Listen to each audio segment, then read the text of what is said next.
बस साथ रख जो शुद्ध है। शुद्ध प्लस सिल्वर पान मसाला, सबकी जुबान पर महक।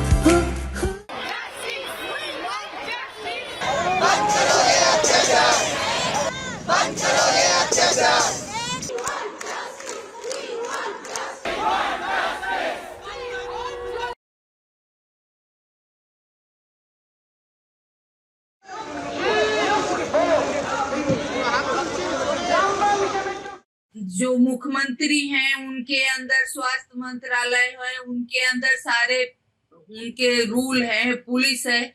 अब वो नहीं समझ आ रहा है कि वो किसके खिलाफ प्रदर्शन कर रहे। हमारे सिस्टम ने में क्या बदलाव आया, हमारे कानून में जो भी बदलाव उस पे काम का क्या हुआ। आज भी हम 2012 में ही खड़े। सबसे पहले तो मैं ये अपने तरफ से ये कहना चाहूंगी कि जो बच्ची के साथ घटना हुई है, उसके साथ जो दरिंदगी हुई है, जो भी मुजरिम उसमें शामिल है, एक है या एक से ज्यादा है, उनको जल्द से जल्द पकड़ा जाए, जल्द से जल्द उनको सजा मिले।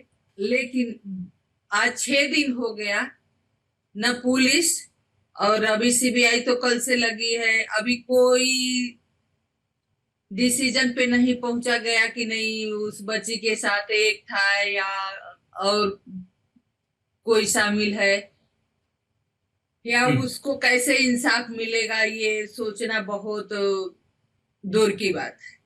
जो भी हालात वहां पैदा हुए हैं कि डॉक्टर्स आवाज उठा रहे हैं कि नहीं हमको सपोर्ट चाहिए, हमको सुरक्षा चाहिए, उस बच्ची को इंसाफ चाहिए, क्योंकि जिस तरह से हॉस्पिटल के अंदर उस बच्ची के साथ घटना हुई है, ये बहुत सोचने का विषय है। बहुत अफसोसजनक है कि हॉस्पिटल के अंदर जहां बच्ची ड्यूटी कर रही है, मरीजों के साथ काम कर रही है, मरीजों की सेवा कर रही है, उनका इलाज कर रही है, और वहीं पे उसके साथ इतना घिनौना अपराध हो रहा है।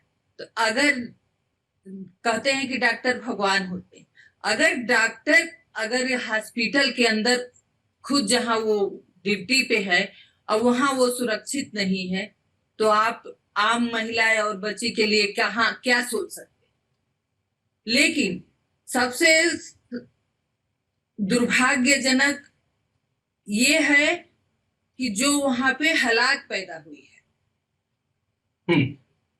सरकारें एक दूसरे पे थोप रही हैं, प्रदर्शन कर रही हैं, बजाय कि वो उस केस पे काम करे, महिला सुरक्षा पे बात करें, अपने कानून में जो भी कमियां हैं उसको पूरा करें। लेकिन नहीं, वहां पे तो जिनके जो मुख्यमंत्री हैं उनके अंदर स्वास्थ्य मंत्रालय है, उनके अंदर सारे उनके रूल है, पुलिस है। अब वो नहीं समझ आ रहा है कि वो किसके खिलाफ प्रदर्शन कर रहे, किससे फांसी मांग रही हैं। रूल तो उनके हाथ में है, कानून वो उनके हाथ में है। कम से कम वो लोअर कोर्ट तो तक केस को साफ सुथरा सरकार पहुंचा सकती है।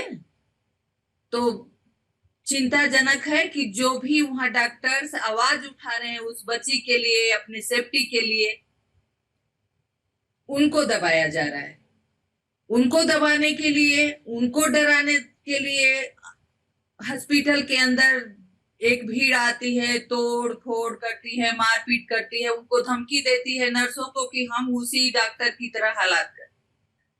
तो मैं आपके चैनल के माध्यम से यही कहना चाहूंगी कि हम सबको इस पे मिलके सोचने की जरूरत है, सरकार को सोचने की जरूरत है कि आज भी जब भी कोई घटना होता है निर्भया का नाम आता है, लेकिन निर्भया की घटना से, उसके मौत से हमने क्या सीखा है, हमारे सिस्टम ने में क्या बदलाव आया, हमारे कानून में जो भी बदलाव उस पे काम का क्या हुआ। आज भी हम 2012 में ही खड़े।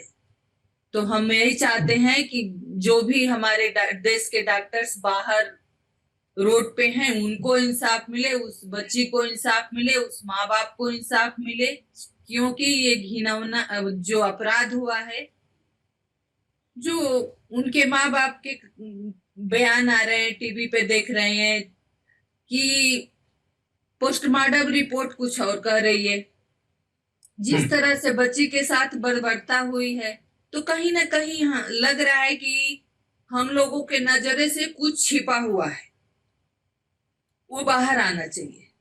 क्योंकि जिस तरह से वो बात कर रहे हैं, पोस्टमार्टम रिपोर्ट सामने आ रही है, तो उस तरह से तो लग रहा है कि बच्ची के साथ कुछ और ही हुआ, उसमें कुछ कोई और भी शामिल है।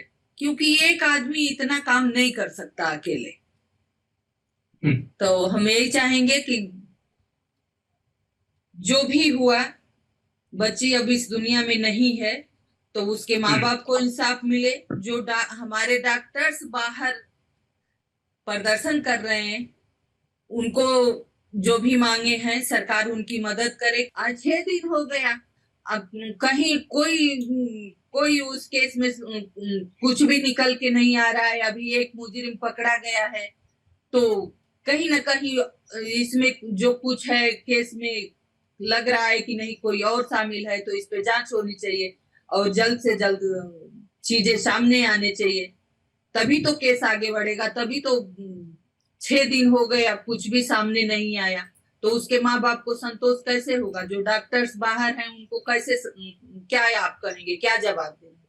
तो ये सरकार का फर्ज बनता है कि उस बच्ची के साथ जो घिनौना अपराध हुआ है, उन सारे मुजरिमों को, जो भी इसमें शामिल है, सबको अरेस्ट किया जाए, सबको सजा हो। और जो डॉक्टर्स बाहर बैठे हैं, धरने पे बैठे हैं, उसको सरकार आश्वस्त करे कि नहीं, हम आपकी मांग पूरे करेंगे, आपको सेफ्टी प्रोवाइड करेंगे, तभी जाके हालात सुधरेंगे। और उम्मीद करते हैं कि बच्ची को जल्द से जल्द इंसाफ हो। बहुत सारी आवाजें उठ रही है, मुख्यमंत्री के रेजिग्नेशन की भी आवाज उठ रही है। आपको क्या लगता है, आप क्या कहना चाहेंगे इसमें? देखिए, ये सरकार का अपना अपना वो है, लेकिन मैं इतना जरूर कहूंगी कि एक महिला होने के नाते जिस तरह से केस में हो रहा है, ऐसा नहीं होना चाहिए। उनको परिवार के साथ उनको खड़ा होना चाहिए, परिवार को विश्वास दिलाना चाहिए कि नहीं, हम यहाँ के मुख्यमंत्री हैं, हेल्थ मिनिस्टर हैं, आपको इंसाफ मिलेगा। बजाय की जो तोड़फोड़ हो रही है, जो तबदले हो रहे हैं, इसकी जरूरत नहीं है। जरूरत है आप इस पे काम करिए, आप हॉस्पिटल के अंदर जो भी सबूत है उसको कलेक्ट करवाइए और बच्ची को इंसाफ मिले, इस पे काम करें। आखिरी सवाल लेना चाहूंगा, लगातार अलग अलग राज्यों से ऐसी खबरें आती हैं महिलाओं के खिलाफ जो दुष्कर्म होते हैं। वेस्ट बंगाल की बात कर लें, और 2012 के बाद भी चीजें कितनी बदली है ये भी जानना चाहेंगे, और ऐसा कुछ होना चाहिए जिससे इन केसेस में लगाम लगे। देखिए, 12-13 साल हो गए, बहुत चीजें ठीक हुई है, बदली है। अगर नहीं कुछ बदला है तो महिलाओं के साथ रेप बलात्कार, महिलाओं के साथ घटनाएं, क्योंकि हमें नहीं लगता है कि महिला सुरक्षा के लिए, महिला के साथ जो घटनाएं हो गई है उनके इंसाफ के लिए कुछ काम हुआ है। कानून जरूर बनाए गए हैं, फास्ट ट्रैक कोर्ट जरूर बनाए गए हैं, लेकिन उस पर काम नहीं हुआ। 2020 में निर्भया के मुजरिमों को सजा हुई थी, उसके पहले भी उसके बाद भी इतने सारे केस हुए हैं। बच्चियों को 35 टुकड़ों में काट दिया गया, बच्चियों को घसीट दिया गया, किसको इंसाफ? घटनाएं रोज हो रही हैं। हम सोच रहे हैं कि हमारा समाज सुधर जाएगा, हमारा समाज का सोच बदल जाएगी। अगर आप मुजरिमों को सजा नहीं देंगे, जेल में बैठा के उनका पालन पोषण करेंगे, उनकी मांगे पूरी करेंगे, तो महिलाएं सुरक्षित कैसे होंगी? तो जब तक मुजरिमों को सजा मिलेगी, जब तक फास्ट ट्रैक कोर्ट में काम नहीं होगा, जब तक जो भी कानून बने हैं उस पे काम नहीं होगा, मुजरिमों को सजा नहीं होगी, तब तक हमें नहीं लगता है कि समाज की सोच बदलेगी और महिलाएं सुरक्षित हो।